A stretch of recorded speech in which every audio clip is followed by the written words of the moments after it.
और चलिए अब रुक करेंगे इस वक्त की अगली बड़ी खबर की ओर, जो कि भोपाल से सामने आ रही है। बता दें, मध्य प्रदेश में बिजली कर्मचारियों की हड़ताल है। 70,000 कर्मचारी अनिश्चितकालीन हड़ताल पर बैठ गए हैं।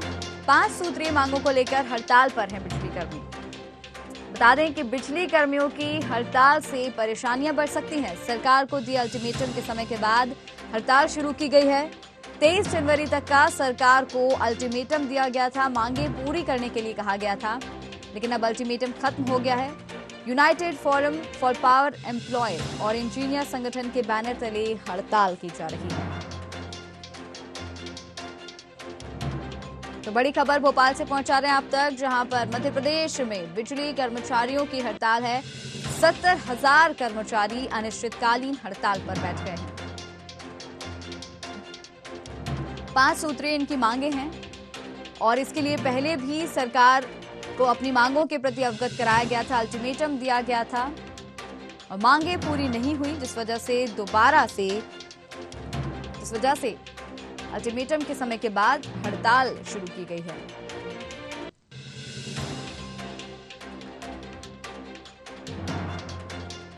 तो आपको बता दें कि 23 जनवरी तक का सरकार को अल्टीमेटम दिया गया था मांगे पूरी करने के लिए। अल्टीमेटम के समय के बाद हड़ताल शुरू की गई है। अनिश्चितकालीन हड़ताल पर है बिजली कर्मचारी। करीब 70,000 कर्मचारी अनिश्चितकालीन हड़ताल पर बैठे हैं।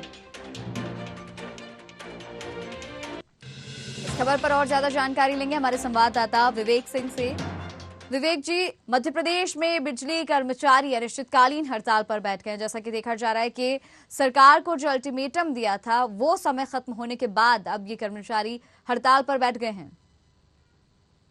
बिल्कुल, निश्चित रूप से अगर हम बात करें जिस तरीके से बिजली के कर्मचारियों ने सरकार को अल्टीमेटम दिया था 23 जनवरी का कि उनकी जो मांगे हैं उनको पूरा किया जाए, और मांगों को पूरा नहीं किया जाता है तो वह अनिश्चितकालीन हड़ताल पर जाएंगे। तो निश्चित रूप से अब जो बिजली के कर्मचारी हैं, जो संविदा कर्मचारी हैं या फिर आउटसोर्स के कर्मचारी हैं, अब वह अनिश्चितकालीन हड़ताल पर चले गए हैं। और कहीं ना कहीं ऐसे में जो बिजली की व्यवस्थाएं हैं वह चरमरा सकती हैं। तो ऐसे में कहीं ना कहीं लोगों को परेशानियों का सामना भी करना पड़ सकता है, क्योंकि बिल्कुल। सरकार को जो अल्टीमेटम दिया था, दरअसल अगर हम बात करें, जो ऊर्जा विभाग के प्रमुख सचिव हैं संजय दुबे, उन्होंने मुख्यमंत्री शिवराज सिंह चौहान से मिलाने का वादा किया था, जो प्रतिनिधि मंडल था जो बिजली विभाग के कर्मचारी हैं उनको। तो कहीं ना कहीं ऐसे में वह मुख्यमंत्री शिवराज सिंह चौहान से नहीं मिला पाए और उनकी मांगों पर कोई भी तरीके से विचार नहीं कर पाई सरकार।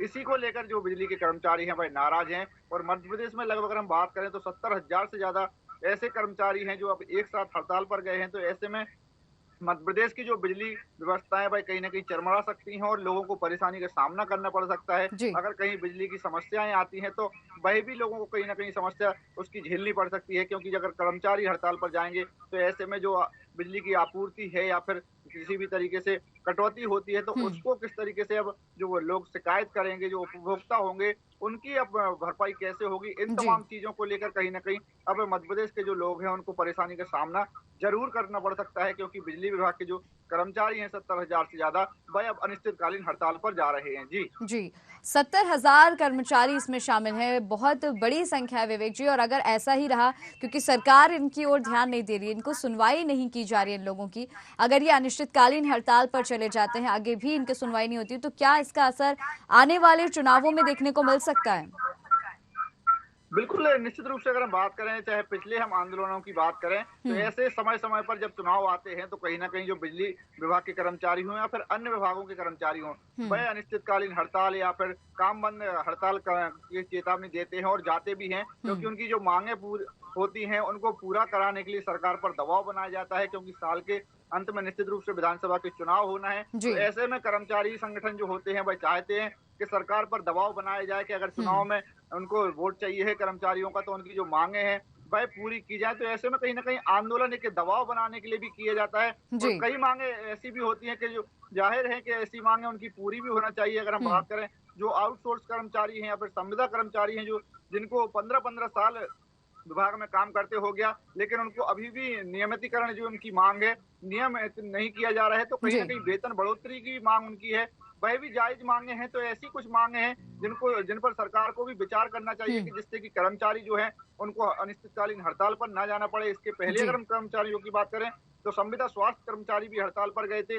वैसे तमाम अब आने वाले कहीं न कहीं निश्चित रूप से जो साल के अंत में चुनाव होना है, तो जी। अभी संविदा स्वास्थ्य कर्मचारियों की हड़ताल देखी थी, उसके पहले जूनियर डॉक्टरों की हड़ताल देखी थी, अब बिजली विभाग के कर्मचारी यानी कि ऊर्जा विभाग के कर्मचारियों की हड़ताल देखने को मिल रही है। तो ऐसे में अब लगातार कहीं न कहीं अन्य विभागों के भी आंदोलन देखने को ज़रूर मिल सकते हैं, क्योंकि सरकार पर दबाव बनाने की भी एक रणनीति रहती है, लेकिन कुछ ऐसी जायज़ माँगे हैं कि जिन पर सरकार को भी विचार करना चाहिए, जी। जिससे कि कर्मचारी संगठन और जो कर्मचारी हैं, उनको नाराज़गी ना देखनी पड़े, उनकी नाराज़गी सरकार को ना झेलना पड़े। जी। जी, बिल्कुल। विवेक जी, आप बने रहे हमारे साथ, जानकारी आपसे आगे भी तमाम मुद्दों पर हम लेंगे।